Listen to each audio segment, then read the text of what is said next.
सम्राट शालिवाहन भारत के एक ऐसे महान सम्राट जिनके बारे में हमें कभी नहीं बताया जाता। भारत के राष्ट्रीय पंचांग के निर्माता सम्राट शालिवाहन, जिन्होंने हुणों और शकों को मार भगाया था। सम्राट शालिवाहन की तुलना महान सम्राट विक्रमादित्य से की जाती है।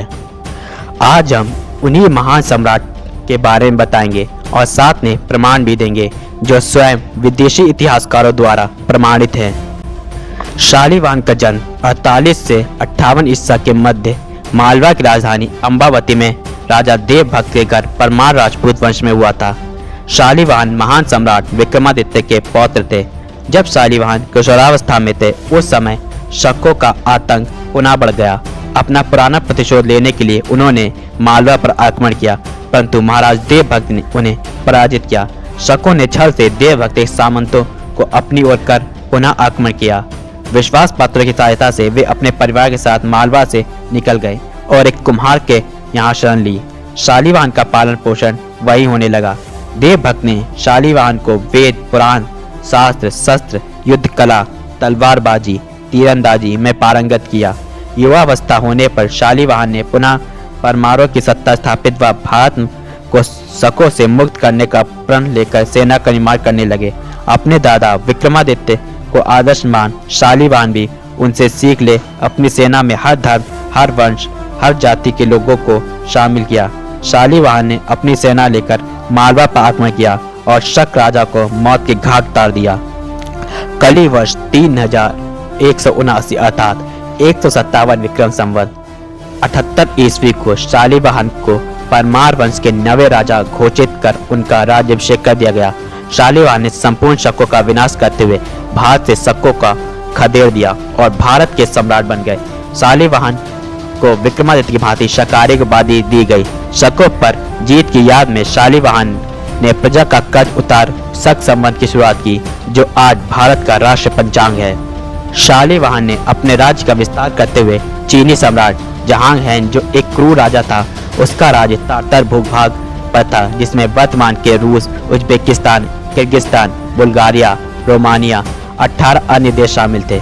जेंग हान की क्रूरता के बारे में यूक्रेन की लिपि क्रॉम प्री हिस्ट्री यूक्रेन रूस डोमिनिक मार्टिन कृत में वर्णित है। जेहांग हैन ने यूक्रेन के राजवंश का समूल नाश कर वहां के 4 लाख लोगों का नरसंहार करवा दिया था।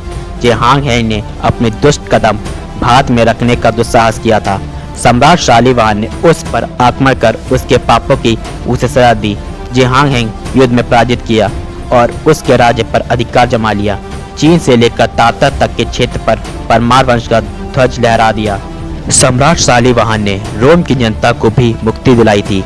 सम्राट विक्रमादित्य ने जो रोम का उद्धार किया था, वो विक्रमादित्य के स्वर्गवास के बाद कायम न रहा। ग्लेडियस उत्सव के नाम पर निर्दोष जनता को मारा जाता, नारियों का शील भंग किया जाता, प्रजा पर अनेक अत्याचार किए जाते। यह सब देख सम्राट शालिवाहन ने अपनी विशाल सेना लेकर रोम पर आक्रमण कर दिया। शालिवाहन ने वहां के अत्याचारी शासकों को परास्त कर मौत के घाट उतार दिया। शालिवाहन ने विजय रथ जारी रखते हुए रोम से जर्मनी तक हुनों का विनाश किया। शालिवाहन ने 80 ईस्वी में ग्रीक रोम के राजा टाइटस पर आक्रमण किया। टाइटस के पास 60,000 पैदल सैनिक, 300 घुड़सवार थे। वहीं शालिवाहन के पास 12,000 सैनिक थे। जय महाकाल का उद्घोष करते हुए परमार सेना ने ग्रीक सेना पर आक्रमण कर दिया।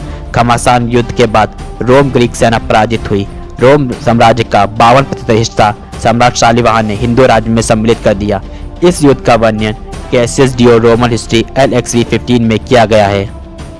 सम्राट शालिवाहन ने अपना अगला महत्वपूर्ण युद्ध 82 ईस्वी में डोमेटियन के विरुद्ध लड़ा था। इस युद्ध में शालिवाहन ने डोमेटियन, जो रोम फ्रैंको वर्तमान फ्रांस का राजा था, को परास्त किया था। इस युद्ध का वर्णन हेनरिक फ्रेडरिक द ऑर्डर ने अपने पुस्तक अ हिस्ट्री ऑफ जर्मन में किया है एवं प्रिविट ऑर्टन द्वारा लिखा गया पुस्तक the shorter medieval history vol 1 पृष्ठ 151 एवं Suetonius the lives of twelve Caesars life of the Vespasian 9 में आपको मिलेगा। डोमेटियन के साथ सम्राट शालिवाहन के कुल 3 युद्ध हुए, जिसमें डोमेटियन को हर बार हार का सामना करना पड़ा। सम्राट शालिवाहन ने अपने विजय अभियान में प्राप्त किया सारा धन भारत की प्रजा में बांट दिया था। सम्राट शालिवाहन ने भारत व अपने जीते हुए विदेशी क्षेत्रों पर भारतीय संस्कृति, हिंदू धर्म का प्रचार, चिकित्सालय, विद्यालय, सड़क व नगरों का निर्माण कराया। वह हर जगह अपने सैनिक तैनात किए। प्रजा का हर दुख दूर करने के लिए उन्होंने वे सारे कार्य किए जिससे उनकी प्रजा को कोई कष्ट न हो। 125 ईस्वी में पर्शिया के शासक हद्रियन ने आक्रमण किया। उसका लक्ष्य था भारत की अभूत अमूल्य धर्म संपत्ति को लूटना और सम्राट शालिवाहन को बंदी बनाकर अपना गुलाम बनाकर भारत पर आधिपत्य स्थापित करना। हैद्रियन सिंघल द्वीप वर्तमान श्रीलंका जो उस समय भारत का हिस्सा था आक्रमण किया। इस बात की सूचना शालिवाहन के गुप्तचर शिव सिंह ने उन्हें दी। हैद्रियन के पास 30 से 40 हजार पैदल सैनिक, 9,000 घुड़सवार और 11,000 धनुर्धारी थे। सम्राट शालिवाहन ने बाजवियों का उपयोग कर हैद्रियन को धूल चटा दी। 114 ईस्वी में मेसोपोटामिया एवं अर्मेनिया के टार्जन ने भारत पर आक्रमण किया। स्वीडिश एवं स्कैंडिनेवियन जर्नल ने लिखा है कि शालिवाहन शासित राज्य विंध्य जो नेपाल की राजधानी जनकपुर का हिस्सा था वहां आक्रमण किया। सम्राट शालिवाहन के हाथों ट्राजन को मुंह की खानी पड़ी।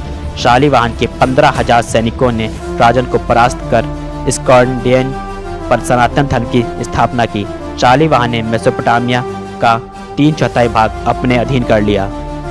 सम्राट शालिवाहन का साम्राज्य अखंड भारत, मध्य यूरोप, दक्षिण इंग्लैंड, फ्रांस, कैपिटास, Rome, Persia, Nepal, Sri Lanka, Indonesia, Mesopotamia, चीन और अरब तक था। विदेशी इतिहासकारों के अनुसार सम्राट शालिवाहन की सेना की संख्या 10 करोड़ के आसपास थी। सम्राट शालिवाहन ने विदेशों में हिंदू धर्म व भारतीय संस्कृति का विस्तार किया।